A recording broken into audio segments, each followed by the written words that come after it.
انبیاء علیہم صرف عبادت میں نہیں بلکہ اپنی روزمرہ زندگی میں بھی ہمیں حکمت کے سبق دیتے ہیں۔ ان کے ایک ایک عمل میں صبر، شکر اور خلوص چھپا ہے۔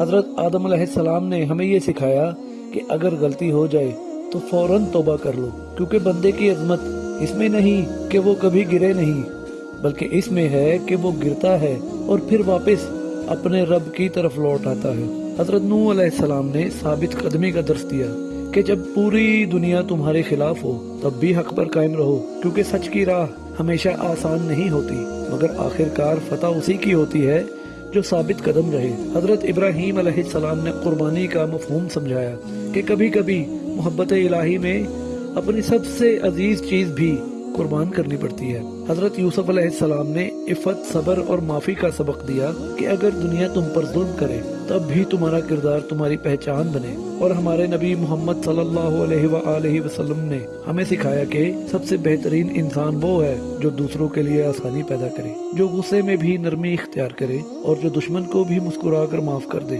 یہی انبیاء کی دانائی ہے جو بتاتی ہے کہ ایمان صرف عبادت میں نہیں بلکہ کردار، اخلاق اور محبت میں چھپا ہے۔ اگر ہم روزمرہ زندگی میں انبیاء کے یہ چھوٹے چھوٹے سبق اپنائیں تو شاید ہماری دنیا بھی اسی طرح روشن ہو جائے جیسے ان کے دل ایمان سے روشن تھے۔